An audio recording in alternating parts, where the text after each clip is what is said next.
Good evening everybody, dober večer. Kako ste? Dobro. Dobro, odlično. Excellent, super. I am very happy to be here. Finally, we have the exhibit after it was all over the United States, the exhibit from Technical Museum of Slovenia. I am extremely grateful, of course, to the Technical Museum of Slovenia to work with us. The exhibit was traveling. It was in the City Hall, it was in the capital of, in Columbus, so the capital of, in Ohio, it was at the embassy, it was everywhere, and finally we have it in the Slovenian Museum and Archives. This exhibit is actually something that I always tell, so the museum itself in Slovenia is something, when people ask me, oh, what should I see in Slovenia? So there is maybe three things that I tell them, oh, you must see it. And one of those is the Technical Museum in Bistra. Yeah, it's absolutely wonderful. It is probably the best museum in Slovenia. More on that is going to be told later. I'm not going to be too long. But first I'd like to introduce our new General Counsel, Suzana Češarek. She's going to tell us a little about the Slovenian Days in Cleveland, which this is the opening of. So please give a warm welcome to her. Dober večer. So it's my first, well, not actually the first official opening because the Slovenian Days started yesterday. But this is the official opening. We are hosting 11 events within those days. And you are more than welcome to join all of the events and invite your friends and family. We have space and room for everybody. I would like to thank Anna and Lucia from the consulate who helped put this program together because I only just arrived last week, so it was done before I came here most of the part. Also very much thank you to Luca and the Slovenian Museum Archives for hosting this exhibition, for Technical Museum, to Irena and Barbara for coming all the way from Ljubljana here to show us the exhibition, to tell us a little bit more about it. Also thank you to for Slovenia National Home for being a big partner in Slovenian Days. This is the third edition of Slovenian Days. My predecessor Alenka Jerak and Luca and Julie, if I got it correctly, put their brains together and decided that there should be a 2-week of Slovenian events, which is maybe an overkill a little bit, but we'll see for next year what we do. Maybe we put new content, but for now it's a lot of culinary event, a lot of music event, it's a little bit of science as well, culture, some prayers, but we can only need a prayer in these days. What else did I have to say? A fun story. Irena and Barbara were at the consulate on Monday, and she said, I have to tell you how this exhibition actually came to Cleveland. It was all because of Nevio. So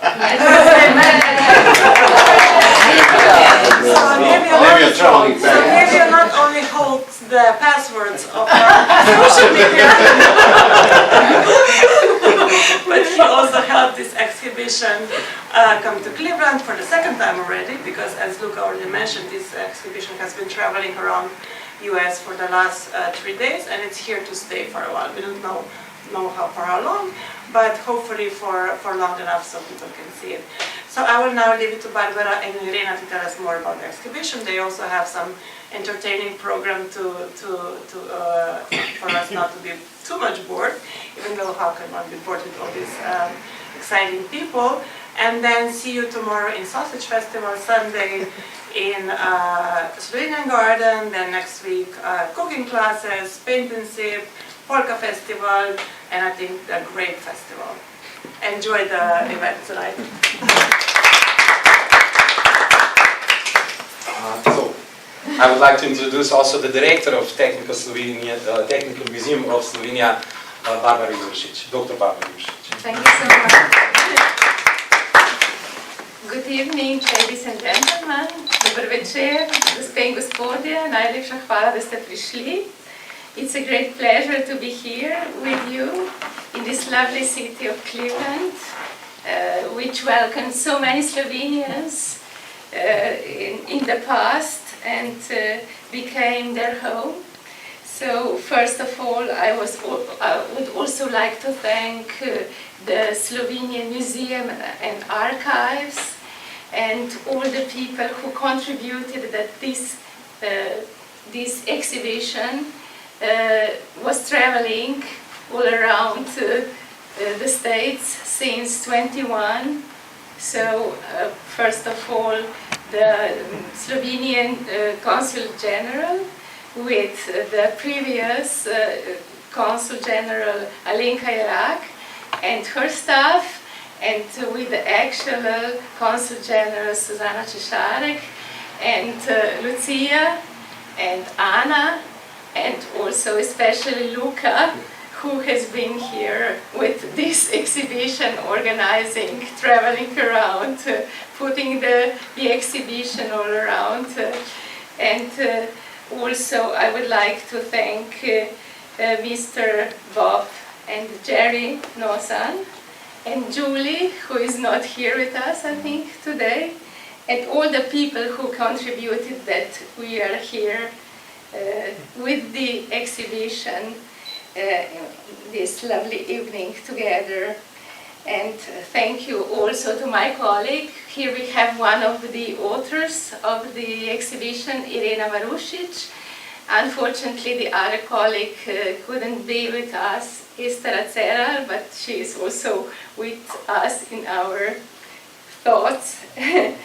And also thank you to the Consul General for being part of her first official event here in Cleveland. We are really honored to be part of that. So also I would like to perhaps say some words about the museum. I think, can we see the film now, or it's not? It's going to be hard to put it. Yeah. The little movie is running on that. On that screen.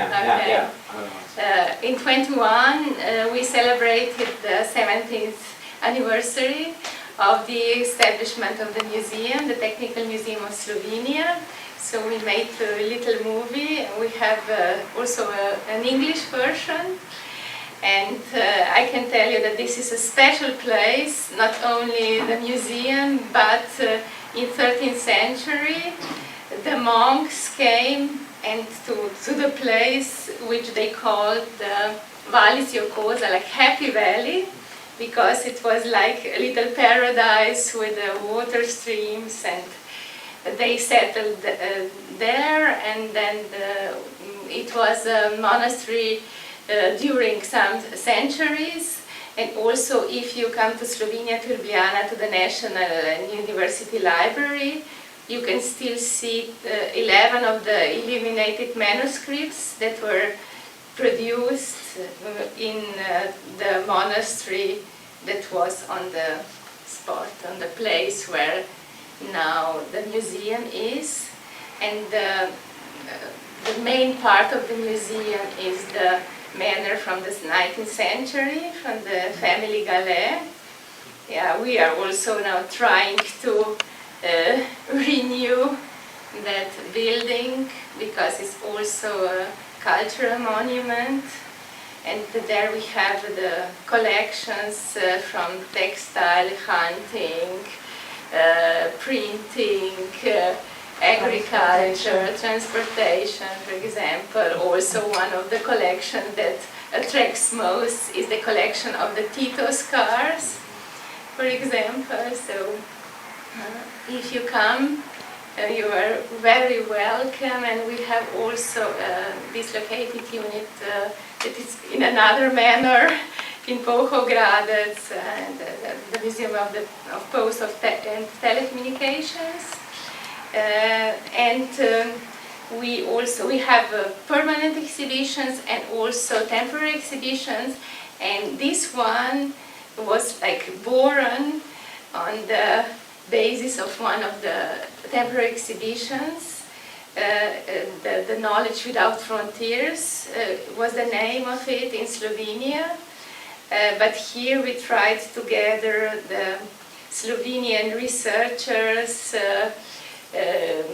and innovators, men and women, but Irina will tell more about it, but linked with the States. So what is important not only in this exhibition but also in our exhibition, as that we try to find the link between the technology and the social impact. And this is also one of the cases, one of the good examples of that. And yeah, I can't tell more.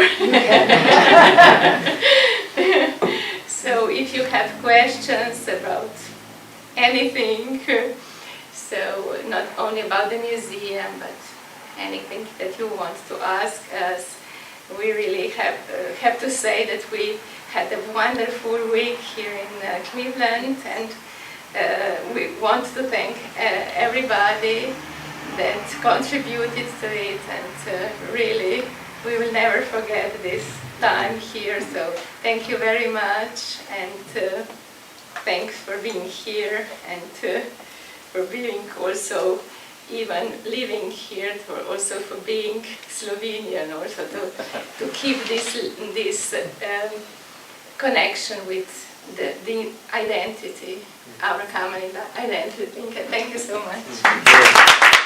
Most important for this happening, yeah, the author, Irena Marušić, the author and curator at the Technical Museum of Slovenia. Yeah, so hello. I'm very happy to be here because this exhibition was first presented here in 2001, and we were planning to come here to see it exhibited in the City Hall, but then COVID happened, and we all know, the things changed. But maybe, this is what it meant to be, because we are so happy to be here, even more probably than if we would come 3 years ago. And the exhibition exceeded all our expectations, let's say, because it was, I think, Luca, you know better, but 8 or 9 times. Yeah, somewhere there. Yeah, a lot. Around different states. And before I forget, here you have catalogs where the content of the exhibition is presented, and also a short presentation of our museum, so you can take it and take it home. This exhibition is very close to my heart because it all started with a request from our Ministry of Culture to present something that is linked to this migration crisis that happened after 2015 in whole Europe, and most people were scared and negative and frightened and so on. And we thought, oh, what can we do, to maybe show people that migration can be also something positive. Nothing in life is good or bad. You always can find something positive. And then we said, oh, but we have a lot of people who moved to Slovenia from abroad and moved out of Slovenia, and they achieved a lot. Most of us actually, or our ancestors were migrants or foreigners sometimes. But people achieve a lot, and knowledge travels around, and knowledge always travels. Even if you try to stop it, you can't stop it, we know this. And it brings, it contributes to the whole world, let's say, takes advantage of this. But just being, migration is never good or bad, and we didn't want to even, to show just one side. We just said, well, stop for a second and look on, what people who came to our country or went out, what they achieved, and we are so proud of them. So we chose about, at the first exhibition that our director mentioned, Knowledge Without Frontiers, there were 14 of them, and the most difficult, part of this exhibition was how to pick them out of so many. So we had different criteria. We wanted to present that migration took over, for centuries. It's nothing new. We wanted to present different fields of expertise, different gender, and also try to find objects that we already had, or we brought also new objects to our museum. And we, as I said, presented 14. But then when we met Nevio, of course, he said, but that's the perfect exhibition, to be presented in Cleveland, and I can talk to the new general consular, Alenka Irak at the time, and we said, yeah, because already half of them are somehow connected to United States in one way or another.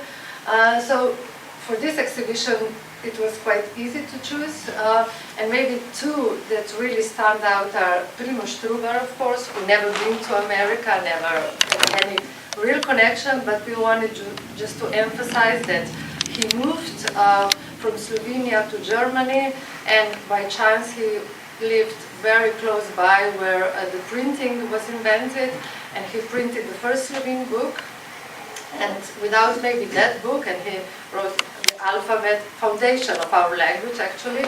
So without him, maybe we wouldn't be talking about Slovenes and Slovenia and our language. So that's why we thought it's quite important to bring him to America as well. And the next one, it's right next to him, it's Nordung, Herman Potočnik Nordung, who also never been to United States, except of his work. You know, his book, with one copy is also there, was quite early on translated into English, American English, and he was the first space architect, so they called him, and all the astronauts and cosmonauts from Russia as well, they read his book, they learned from his book.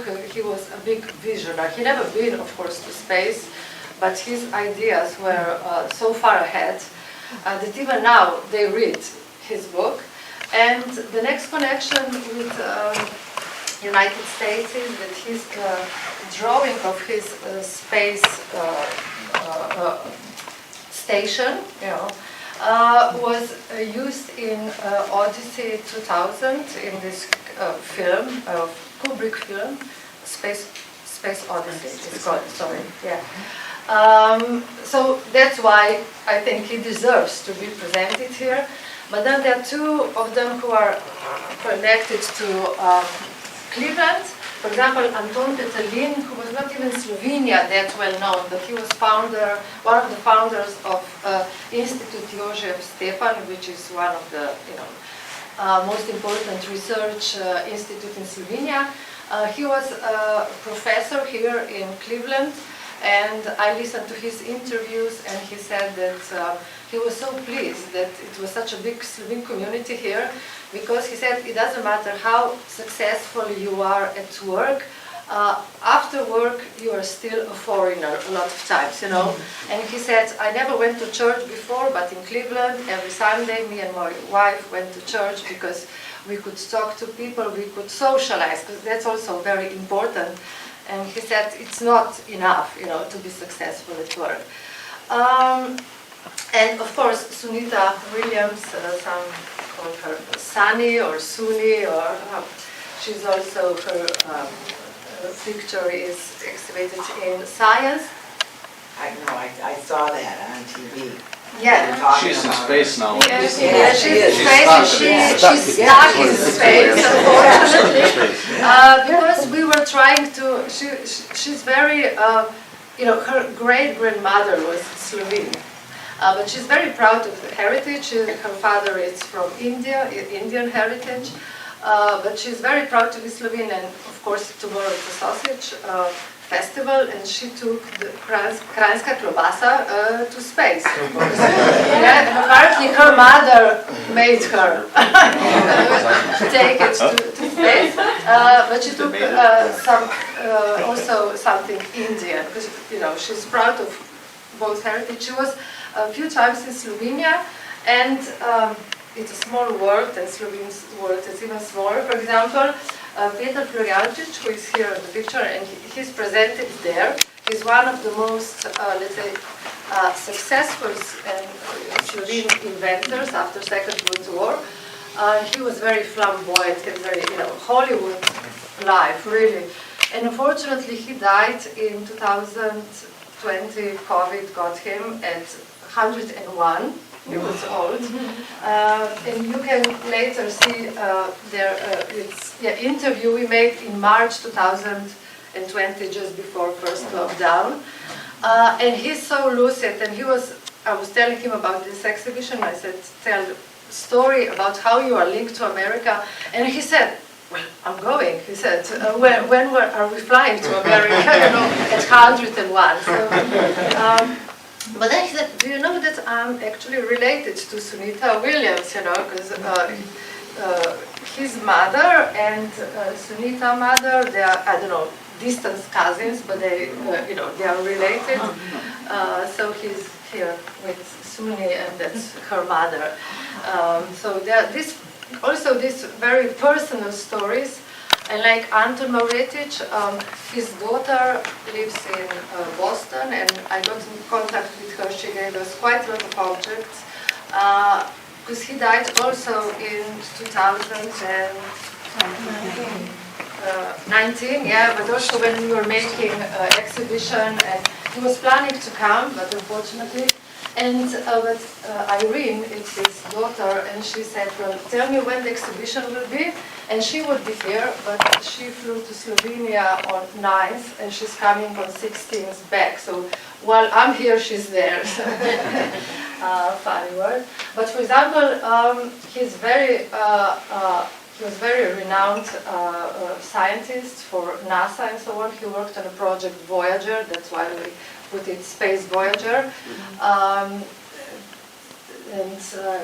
even, you know, they made the whole TV show and where they talked about him. And then it's Maria Strojnik. She's also a very witty lady, luckily still alive. She lives in Arizona, and she's daughter of Aleš Strojnik, who is presented at the back there. But she was pioneer in so many things, because she was the first woman in so many positions. And she said, you always have to work harder, fight more, you know, you have to start first making coffee sometimes, even, you know, even though you are PhD and so on, but as a woman. And she was the first woman who got very prestigious award as well, as a woman. And she was also planning to come here, but she's also on the way to Slovenia in September. So I don't know, it's all happening. So I don't want to be too long, because you heard so much already, but if you have any questions, whatever you want to ask, but please take also these catalogs, and we hope that this exhibition will stay here for a while, but maybe it will travel also to other parts. You know, Luca is not so pleased but we will try maybe to also collaborate even more, because it's always with nice. the center, maybe with the Great Lakes Science Center. Yes, because that's the next thing. Yeah, that's our next aim, because we were there yesterday visiting, and maybe we will find some connections. Because sometimes, you know, being a Slovene, you know, maybe we are a small country and so on, and sometimes we think we are not good enough, you know, but then you have to be a bit brave and say, no, we also have things to show, and things that contributed and changed, in a way, our world, you know. Not all for the best sometimes, but science, as Peter Lin said, they asked him whether science is good or bad. He said, it's not good or bad. Science, it's science, you know. It's what humans do with the findings, and it's all up to us. So also what we do with our heritage, with our knowledge, and the borders in our heads are the most difficult sometimes to conquer, but sometimes it's the only one we can change, actually. So thank you so much for coming tonight, and if you have any questions, I can talk for hours.